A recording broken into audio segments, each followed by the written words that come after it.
The clock on the far wall ticked away the minutes as I shifted in the plastic chair at Lakeside Medical Center. My father's 10:15 cardiology appointment came and went, and I found myself checking my watch for the third time in 15 minutes. The antiseptic smell of the waiting room mixed with the faint scent of coffee from the vending machine down the hall. My fingers traced the worn edges of the manila folder in my lap, each page carefully labeled with dates, times, and notes from my father's last 3 doctor's visits. When I'd signed in at the reception desk 10 minutes ago, I'd automatically written my name instead of Robert Morgan's.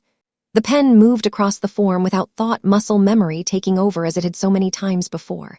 My father's watch, the one he'd worn for 30 years, sat in my purse, its face scratched and the band frayed from constant adjustment. Another patient called back, then another, then another. Where was my father? The clock on the far wall ticked away the minutes as I shifted in the plastic chair at Lakeside Medical Center. My father's 10:15 cardiology appointment came and went, and I found myself checking my watch for the third time in 15 minutes. The antiseptic smell of the waiting room mixed with the faint scent of coffee from the vending machine down the hall. My fingers traced the worn edges of the manila folder in my lap, each page carefully labeled with dates, times, and notes from my father's last 3 doctor's visits. When I'd signed in at the reception desk 10 minutes ago, I'd automatically written my name instead of Robert Morgan's. The pen moved across the form without thought muscle memory taking over as it had so many times before. My father's watch, the one he'd worn for 30 years, sat in my purse, its face scratched and the band frayed from constant adjustment. Another patient called back, then another, then another. Where was my father? I flipped open the folder to the latest page, noting the pattern. Cardiology appointment, June 15th, scheduled 9:30, arrived 10:15. Primary care, July 2nd, scheduled 2:00, arrived 2:45. Lab work, July 21st, scheduled 8:00, arrived 9:10. The lateness wasn't random, it was consistent, 45 to 60 minutes late every single time. My pencil hovered over the page, ready to mark this latest delay, when a woman's voice drifted through the waiting room door. "Good morning, Mr. Morgan, ready for your appointment?" I froze. My father wasn't late. He was being helped by Alina, the caregiver I'd hired to go with him after his last appointment where we'd waited an hour and a half. Had he been this early all along? My folder slipped from my lap, pages scattering across the linoleum floor. On the top page, my own handwriting stared back at me. Father's increasing forgetfulness causing missed appointments. I knelt to gather the pages, my breath caught in my throat. The watch in my purse suddenly felt heavy in my hand. My job as a hospital administrator taught me to document everything, but I'd misinterpreted what I was seeing. Maybe my father wasn't losing his independence. He might be fighting to keep it, and I'd been unintentionally taking it away by not trusting his abilities. The memory of him insisting on keeping his own watch even after his tremors worsened came flooding back. That cracked face, that frayed band, it wasn't just a timepiece. It was a symbol of who he was. I had taken it from him for safekeeping, thinking I was helping.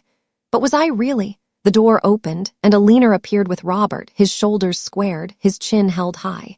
She caught my eye, gave a small shrug. He looked directly at me, his eyes holding a challenge I'd never noticed before. His usual button-down shirt was neatly buttoned, his sultan pepper hair neatly combed, every detail in place as if to say, "I don't need you to take care of me." I straightened my own practical khakis, pushing my reading glasses up my nose, wondering how to balance his need for care with his need for pride. The following Tuesday morning, I drove to Evergreen Medical Center for Dad's appointment with Dr. Peterson. I left 30 minutes early, accounting for his usual 15-minute delay buffer plus some extra time, since this was a follow-up about his blood pressure medication adjustment. The waiting room smelled of antiseptic cleaner and the faint scent of coffee from the vending machine in the corner. I watched the second hand sweep around the clock on the wall, the rhythmic tick echoing my growing impatience. 52 minutes past our scheduled time, I called Dad's phone. It rang 6 times before he answered, his voice calm and unconcerned. "Robert Morgan," he said, as if answering his office phone rather than his personal cell. "Dad, it's me. Where are you?" "Right here at the medical center," he replied. "I'm in the waiting area." "The appointment was at 10 o'clock, Dad. It's 10:52. A pause. "Is it that late already?" I didn't realize the time. The magazine rack had several interesting publications. I sighed, pinching the bridge of my nose. "I'll be waiting in exam room 3. When he finally arrived, 20 minutes later, he wasn't breathless or flustered. His button-down shirt was neatly tucked in, his salt and pepper hair combed perfectly. He carried a copy of Silver Stream Gazette tucked under his arm. "I see Alina helped you find your way," I said, gesturing to her arm linked through his. He pulled away slightly, his posture stiffening. "I found my way just fine, Alex. Alina is just being neighborly." The examination room smelled of latex gloves, and that particular medical office scent that somehow both clean and sterile. Dr. Peterson entered with Dad's chart in hand, her expression professional but concerned. "Mr. Morgan, we need to discuss adjusting your medication based on your blood pressure readings." Dad nodded, then glanced at his wrist, though his watch was still in my apartment, for safekeeping. He tapped his bare wrist twice, a gesture I'd never noticed before. "I understand completely," he said. "I've been very careful about taking my pills on time." Later that afternoon, I drove to the community center for his diabetes nutrition class. I arrived 45 minutes early, arranging the informational pamphlets the receptionist had given me into neat stacks. The room smelled faintly of cinnamon from a nearby coffee shop, and I could hear the hum of the fluorescent lights above. A woman walked in with a tray of sugar-free cookies, and I took one, the crumbly texture dissolving too quickly on my tongue. By the time class started, the room was half full. An hour later, when it was supposed to end, I checked my phone. 5:17 p.m. I walked outside, the crisp fall air nipping at my ears, and found Dad sitting on a bench by the duck pond, watching a flock of mallards paddle across the water. He had a piece of bread in his hand, which he was crumbling slowly. "Dad, the nutrition class ended 20 minutes ago." He looked up, his face peaceful. "Oh, I must have forgotten. The birds were particularly active today. Did you know mallards can live up to 10 years in the wild?"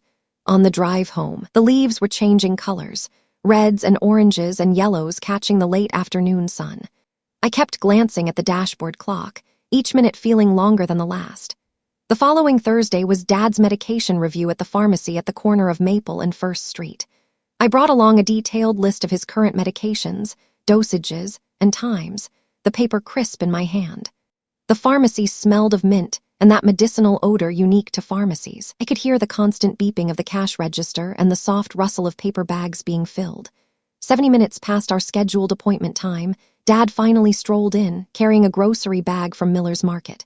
"You're late, Dad," I said, keeping my voice neutral. He set the bag down on the counter. The line at Miller's was longer than I expected, and I ran into Mrs. Henderson from the 3rd floor. "Could Alina help you remember appointments?" I asked quietly. "She's offered." He straightened his button-down shirt, his jaw tight. "I don't need someone hovering over me, Alex. I'm perfectly capable of managing my own schedule."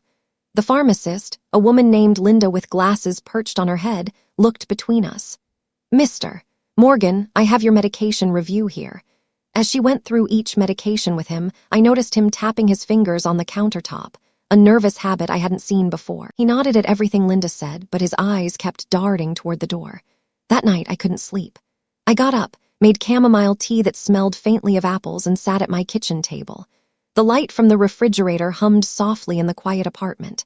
I opened a notebook and began documenting every missed appointment, every excuse, every reaction when Alina or I offered help. September 12, Dr. Peterson appointment. 52 minutes late. Didn't realize the time. Mentioned Alina, defensive reaction. September 14, diabetes nutrition class, 67 minutes late. Forgot. Watching birds. September 16, medication review, 70 minutes late. Line at Miller's. Dismissive of Alina's help. As I wrote, I noticed a pattern. The lateness wasn't random, it increased before appointments that involved discussions about his care decisions, not just routine checkups. Before Dr. Peterson's appointment, it was 52 minutes. Before the nutrition class, 67 minutes. Before the medication review, 70 minutes. Each time, he had a plausible but increasingly elaborate excuse. The next morning, I drove to his apartment at Willow Creek Senior Living. The smell of pine cleaner greeted me as I walked through the lobby. I found him in his small kitchen, measuring out his morning pills with careful precision. "Dad, we need to talk about your appointments," I said, my voice firmer than I intended. He didn't look up. "I know I've been late. I'll do better, I promise." The following week, he was still late. 40 minutes for his physical therapy session, an hour and 12 minutes for his dental cleaning. Each time, the excuse was different, the plausible deniability more elaborate. On a Saturday morning, I stopped by his apartment unexpectedly. The door was unlocked, which wasn't like him. I knocked twice before pushing it open. "Dad, you home?" "In here," he called from the bedroom. The bedroom smelled of cedar and old books. Dad was kneeling beside a small wooden workbench I'd never seen before, tools spread out in meticulous order. Small gears and springs were arranged in rows, each one polished to a shine. In the center of the bench sat a watch face, its crystal cracked but the hands still moving. "What's this?" I asked, stepping closer. He looked up, startled, then quickly covered the watch with a cloth. "Just an old hobby. I used to repair watches before I went into accounting." The workbench had been hidden under a bedsheet in the back of his closet, along with specialized tools, tiny screwdrivers, magnifying glasses, precision tweezers. The bench itself was worn smooth, the wood darkened by years of use. "Dad, I've been documenting everything," I said carefully. "The appointments, the lateness, the excuses. He didn't meet my eyes. Why?" "I'm trying to understand." "Understand what?" he asked, his voice tight. "That I'm old and forgetful, is that it?" "No," I said. "I think there's something else going on." The silence stretched between us, filled only by the tick of the watch he'd just covered. The following Tuesday, I met with Martha, the retirement community manager, in her office. Her desk smelled faintly of coffee and paper. The walls were lined with photographs of residents at various community events. "Robert spends quite a bit of time in the maintenance room," Martha said, pushing a folder across her desk. "He says he's just observing, but the maintenance staff tell me he's been helping them with some of the older equipment repairs." She handed me a logbook. I flipped through it, each entry neat and precise. October 3, assisted with repair of elevator panel control. October 5, helped calibrate temperature sensors in West Wing. "Dad has experience with mechanical systems?" I asked. Martha nodded. According to his file, he worked as an industrial accountant for a manufacturing company for 40 years, specialized in equipment maintenance budgets. Later that day, I drove to his apartment. The hallway smelled faintly of lemon polish. I knocked, then opened the door without waiting for a response. "Dad, I need to talk to you." He wasn't in the living room or kitchen. I walked toward the bedroom, then heard a soft clicking sound coming from the maintenance room down the hall. The door was slightly ajar. I pushed it open. The room smelled of oil and metal dust. Dad was standing before a large wall clock, his back to me, adjusting the hands with a small screwdriver. The clock stood in the corner of the room, its face visible even from the doorway. Each movement of his hand was precise, deliberate. He adjusted the minute hand, then the hour hand, then checked his wrist again, though his watch wasn't there. He reached into his pocket and pulled out a small pocket watch, silver and tarnished with age, its chain glinting in the fluorescent lights. He opened it, glanced at the face, then made another infinitesimal adjustment to the wall clock. He didn't turn around, but I saw his shoulders tense. In his right hand, he held a small screwdriver, its metal shaft reflecting the overhead lights. On the workbench beside him lay a collection of small gears and springs, each one laid out with the precision of a jeweler arranging gems. The pocket watch in his left hand had a face that seemed impossibly small, its etched numbers barely visible from where I stood. The wall clock towered over him, its pendulum swinging with a rhythmic, almost hypnotic motion that filled the silence between us. I spread the appointment logs across my kitchen table, the fall sunlight warming the wooden surface through the window. Each document had its own precise column: date, time, provider, reason, and arrival status. I circled every late arrival in red, the small marks creating a pattern I couldn't ignore. Dad was never late for Tuesday poker at Brookside Senior Center or when a leaner took him to Miller's Hardware for supplies. The lateness only happened at medical appointments, particularly those where independence came into question, like the cognitive evaluation with Dr. Harrison last month. The paper smelled faintly of printer ink and my morning coffee. I tapped my pen against the edge of the table, a nervous habit I'd picked up from Dad himself. 3 late arrivals in 6 months, all occurring on days when the doctor asked him about driving or managing his medications alone. My fingers traced the entries, each one documenting not just his lateness, but the specific tests or questions that followed. The watch repair bench clicked in my mind, his hands moving with deliberate precision, adjusting the tiny gears with the same care he once gave my childhood toys. That clock bench represented something he still controlled completely. The watchmaking bench had been his sanctuary for 30 years, a place where he was the expert, the one who made things right. I remembered how his shoulders had tensed when I entered the room earlier, not because he was ashamed, but because I'd interrupted his moment of absolute control. The screwdriver in his hand wasn't just a tool, it was the extension of his will, his rebellion against a world that kept taking pieces of his autonomy away. Outside, a maple leaf drifted down against the window, red and perfect in the autumn light. The next morning, I stood in Dad's workshop, the familiar scent of metal polish and cedar wood filling the air. On his workbench, between his magnifying lamp and the tiny screwdrivers arranged by size, I placed a fresh notebook with a black leather cover. I'd written "Watch Repair Consultations" in gold leaf on the front, a title that made his eyebrows lift just slightly. "Thought you might like to formalize your process," I said, handing him a fountain pen with a blue cap that had been Aliner's father's. His fingers closed around it as if he were accepting a medal rather than a pen. "July mentioned she has a collection that needs attention," I continued, referring to our neighbor who'd lost her husband last spring. 3 wrist watches, maybe more. She asked if you'd consult. The watch repair bench clicked in my mind again, his hands moving with deliberate precision, adjusting the tiny gears with the same care he once gave my childhood toys. He picked up one of his pocket watches, its brass casing worn smooth from decades of handling. The second hand swept across the numbered face, a quiet rhythm that had measured his life for 50 years. For 2 days, the notebook stayed untouched on his bench, a dark rectangle against the maple wood. On the 3rd morning, I found it open to the first page, Dad's elegant script listing 6 watches by name and condition. At the bottom, he'd written "Consultation with Mrs. J, Tuesday 3:00 p.m. Tuesday wasn't a day he normally worked on watches. It was when he went to the community center for his bridge game. But the ink was dry, the decision made. I made a copy of that page and slipped it into my own planner, the one I used for hospital scheduling. A habit I'd developed as an administrator was maintaining parallel documentation systems, one for the institution, one for myself. The difference between a missed appointment at Silverstream General and a missed appointment with Dad's dignity had just become clearer to me. When Tuesday came, I watched from the kitchen window as Dad walked down the sidewalk at 10 after 3, not his usual late but later than Aliner would have expected.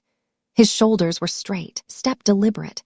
By the time I drove over, 5 minutes later, not rushing as per my new approach, he was already settled at Aliner's kitchen table, a half-empty mug of tea beside him, the 3 watches spread across a felt cloth on her table. "He's teaching me," Aliner said when I knocked, her eyes bright with excitement. "He says this one just needs a new stem." Dad looked up, not annoyed I'd followed, but pleased I'd acknowledged his expertise. "Mrs. J keeps excellent records," he said, tapping his finger on a small leather-bound Aliner had pulled out. "Every service, every battery change since 1978. The red maple leaf drifted down against Aliner's window, caught for a moment by the afternoon sun before settling on the porch. The following Monday, I stopped by Dad's workshop with a 3-ring binder. "Thought you might like to see how they do it at the hospital," I said, opening it to the first page. "Doctor, Peterson's been asking for a way to track your blood pressure between visits." Inside were sections labeled clearly: morning readings, medication schedule, symptoms, appointments.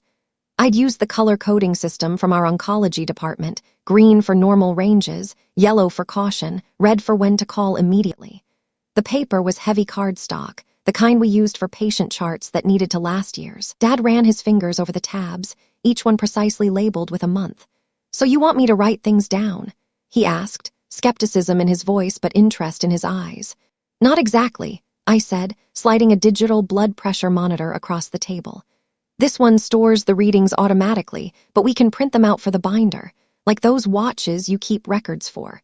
The machine made a soft whirring sound when I turned it on, the cuff inflating with a mechanical sigh. Dad picked it up, examining the way the buttons were arranged, the clear LCD screen, the sturdy plastic casing. "Does it keep time?" he asked. "Better than most," I said. "It syncs with the atomic clock in Colorado." His watch, a 1973 Hamilton he'd bought when Mom was pregnant with me, ticked softly on his wrist. He adjusted the band with practiced fingers before taking his own blood pressure, watching the numbers change with focused intensity. By the end of the week, Dad had filled 3 pages in the morning reading section, his handwriting precise and methodical, the same way he noted watch repairs.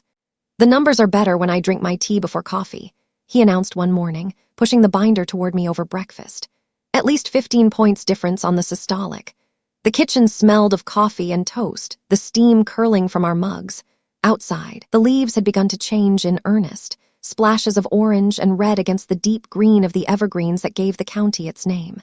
"That's useful information," I said, making a note on my own calendar, the one I kept separate from the official one. A leaner came by that afternoon, not to learn about watches, but to learn about the blood pressure monitor. "Your dad showed me how to take readings," she said, holding the device carefully as if it might break. "He says the cuff needs to be at heart level." I watched the two of them, Dad standing straight with his hands in his pockets, a leaner with her notebook open, taking notes as if she were in medical school. "Should we schedule his next appointment for right after lunch?" I suggested casually. "That's when his readings are always best." Dad nodded, already pulling his own calendar from the drawer, a leather-bound one he'd received as a retirement gift from the hospital auxiliary 15 years ago. "Tuesday at 2 would work," he said, making a neat X in the appropriate space. "The bridge game starts at 3, so no rush." The week of the appointment, I noticed Dad preparing the night before. His watch tools laid out on a cloth, the watches he planned to discuss with a leaner cleaned and polished. He wore the blue button-down shirt I'd given him for his birthday, the one with the mother-of-pearl buttons that were difficult for his arthritis but important to him. "Ready for your consultation with Dr. Peterson?" I asked as he put on his sports coat. "Not a consultation," he corrected, adjusting his cufflinks. "It's a progress review. I've been keeping track." The drive to Evergreen Medical Center was quiet, the trees along the road casting long shadows in the late afternoon sun. Dad held his binder on his lap, thumbing through the pages as if reviewing for an important exam. In the waiting room, he sat up straight, shoulders back, the way he used to when he was chief of surgery at the county hospital. When the nurse called his name, he stood without hesitation, walking toward the exam room with a confidence that seemed to grow with each step. "Doctor." Peterson looked up from her computer screen as we entered, her eyebrows raised slightly at the sight of Dad holding the binder like a shield. "Robert, good to see you," she said, offering her hand. He shook it firmly, his grip still strong. "I've brought my records," he said, placing the binder on the counter between them with deliberate care. Dr. Peterson opened it, her eyes scanning the neat columns of numbers. "These are your readings?" she asked, picking up the printout from the blood pressure monitor. Dad nodded. "And there," he said, pointing to a specific entry, "you'll see that after I started taking my morning tea before coffee, the systolic dropped by 12 points. And this," he continued, turning to a page with hand-drawn graphs, "is how my medication timing affects my energy levels throughout the day." Dr. Peterson looked from the charts to Dad, her expression shifting from professional curiosity to genuine interest. "This is excellent data," she said. "Where did you learn to organize it like this?" Dad straightened his shirt cuffs, the mother-of-pearl buttons catching the fluorescent lights of the exam room. "I've always kept good records," he said. "Just never quite like this." Dr. Peterson made a note on her tablet, her stylus moving quickly across the screen. "Your next appointment can be in 4 weeks," she said. "Same time." Dad checked his calendar before answering, a habit he'd developed recently. "Actually," he said, "I was thinking Tuesday at 2 would be better. Gives me time to review my notes before coming in." Dr. Peterson nodded, tapping the screen with her stylus. 2 o'clock it is. As we walked out of the exam room, Dad adjusted his watch, the second hand sweeping precisely around the numbered face. He hadn't been late to a single appointment since we'd started this system. Not once. The lobby of Evergreen Medical Center smelled of antiseptic and lemon polish, the sounds of telephones ringing and chairs scraping against the tile floor creating a familiar rhythm. Dad stopped by the information desk, picking up a brochure about the hospital's volunteer program.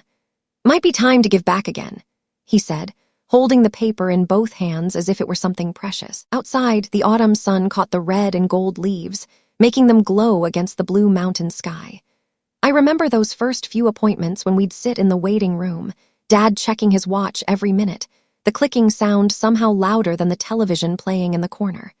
Today, I'm in the same vinyl chair, but the feeling is different.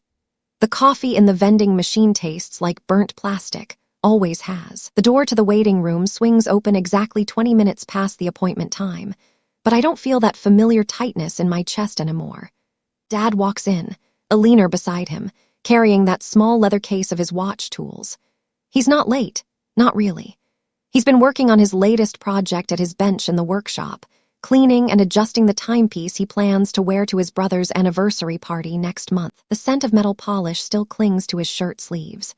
"Robert on time today," Dr. Peterson says, surprising both of us. And you brought your notes. Dad opens his worn leather notebook, the one with the green cover that started to wear thin at the corners. I've been tracking my readings, he says, showing her the neat columns of numbers. Morning and evening, just like you suggested. Dr. Peterson leans closer, her stethoscope swinging against her white coat. Robert, these are excellent, better than some of my nurse's records. She makes a note on her tablet. Your next appointment is in 4 weeks, same time. Dad checks his calendar before answering, a habit he's developed since we started this documentation system. Actually, he says, Tuesday at 2 would be better. Gives me time to review my notes before coming in. After the appointment, I walk with them to Dad's workshop. The scent of wood shavings and metal polish fills the small garage as Dad opens a small toolbox on his bench. See, he says, lifting out a delicate watch movement with tweezers. This old timepiece needed cleaning before the big checkup. Made sure it's keeping perfect time now. I finally understand. His lateness wasn't resistance to care. It was about needing to maintain his role as the expert in something that mattered to him. His hands, steady and precise, handling tiny gears that could be lost forever if dropped, prove his competence even when his memory sometimes falters. His watch, always perfectly maintained despite his schedule, symbolizes the one area where he refuses to lose control. The documentation binder sits on Dad's nightstand now, its corners worn from daily use. Tuesday at 2:15 p.m., his blood pressure was 122/78. Thursday morning, he took his beta blocker with his coffee, his own notation in the margin. The system we built together has become his territory, not mine. Better than some of my nurse's records, Dr. Peterson had said, and the pride in Dad's eyes was something I couldn't manufacture. I've stopped correcting him when he's 5 minutes late, stopped pointing it out at all. Sometimes his watch is still running slow, but his engagement with his health is running stronger than ever. Last night, he showed me how he cleaned and wound the old pocket watch from his grandfather, the one I'd tried to repair for him years ago. His hands moved with the same precision he'd always had. In healthcare, timing is everything I'd always thought, but maybe being there isn't about being on time. It's about being present in the way that matters. When someone you love is changing, how do you find time to honor that change?